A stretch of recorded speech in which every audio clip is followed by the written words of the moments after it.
మనసులో దాగి ఉన్న బాధ రగిలి రగిలి ఒకరోజుకి కసిగా మారుతుంది. అది కొంతకాలానికి మనిషి జీవితాన్ని సమూలంగా మార్చేస్తుంది. మన జీవితం నుంచి కొందరు దూరమయ్యాకే మనకు జీవితం విలువేంటో తెలుస్తుంది. ఇంతవరకు మూసుకుపోయిన అవకాశాలన్నీ ఒక్కొక్కటిగా కనిపిస్తాయి. మీ జీవితం నుంచి వెళ్ళిపోయే వాళ్ళని మీరు అడ్డగించకండి. కొత్త జీవితం ప్రారంభించడానికి మళ్ళీ తిరిగి ప్రయత్నించండి. ఏం పర్వాలేదు, కొంతకాలం ఇబ్బందిగా ఉంటుంది, కానీ మీ జీవితం సమూలంగా మారిపోతుంది. ఈరోజు నువ్వు పిలిస్తే రానోళ్ళు ఏదో ఒక రోజుకు నీ పిలుపు రాలేదని ఏడ్చే రోజు వస్తుంది. అందాక కాస్తంత ఓపిక పట్టు చాలు. ఎవరో నిన్ను కాదన్నారని వద్దన్నారని నువ్వు పిచ్చోడిలాగా మారిపోకు. నిన్ను కాదన్న వాళ్ళనే కావాలనుకునేలాగా నువ్వు ఎదిగి చూపించు. ఎవరో లేకుంటే బ్రతకలేను, ఎవరో రాకుంటే గెలవలేనని ఎప్పటికీ అనుకోకు. నిన్ను నువ్వు నమ్ముకో, అన్నీ సాధ్యమవుతాయి. అది లేదు ఇది లేదని ఆలోచించుకో.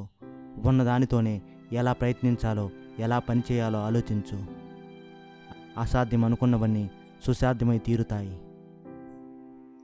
నీ నీడైనా నీకు తోడు రాని రోజైనా, నీకు ఎవరూ లేని రోజైనా నువ్వు గెలవాలని నిర్ణయించుకుంటే అంతా నీకు సాధ్యమై తీరుతుంది.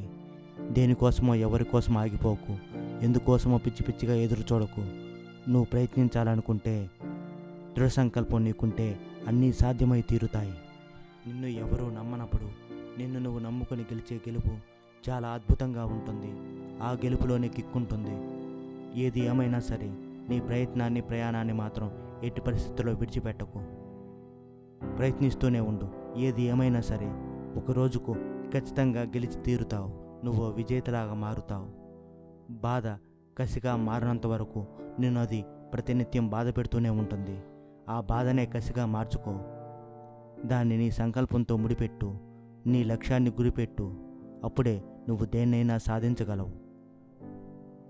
ఎన్నో అద్భుతాలను ఇప్పటి వరకు నువ్వు చేయలేను అనుకున్న ఎన్నో అద్భుతాలను చేసి చూపించగలవు. కోల్పోయినప్పుడు కాదు, కోలుకుంటున్నప్పుడే నీకు తెలుస్తుంది నీ సంకల్ప బలం ఎంతో.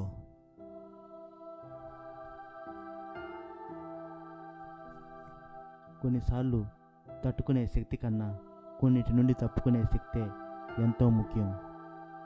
కొన్నిటిని తప్పించుకొని బ్రతకడమే జీవన నైపుణ్యం అంటే.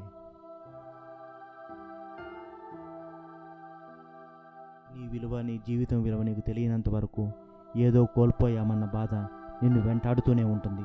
జీవితంలో అసంతృప్తి నిన్ను వెంబడిస్తూనే ఉంటుంది. అందుకే నీకేం కావాలో, నువ్వేం చేయగలవో, నీ శక్తియుక్తులేంటో ముందు తెలుసుకో.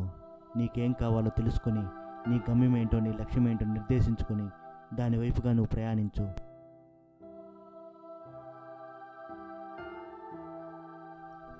జీవితంలో నీ కలలు నువ్వు నెరవేర్చుకోవాలంటే కొన్ని కలతలకు నువ్వు తల ఉంచుకొని తీరాలి. తగిలే ఎదురు దెబ్బలే నేను నీ జీవితంలో దృఢంగా మారుస్తాయి. ఎన్నో సుత్తి దెబ్బలు ఓర్చుకుంటేనే శిలశిల్పంగా మారుతుంది. జీవితం కూడా అంతే. జీవితంలో ఆటుపోట్లు వస్తేనే జీవితం దృఢంగా మారుతుంది.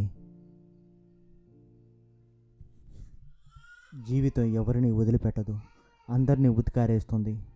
అందులో తెల్లబడ్డవారే విజేతలుగా మిగులుతారు. చిరిగిపోయిన వారు పరాజితుల్లాగా జీవితం నుంచి నిష్క్రమిస్తారు. అందుకే దృఢంగా ఉండు. దృఢమైన మనస్తత్వాన్ని అలవర్చుకో.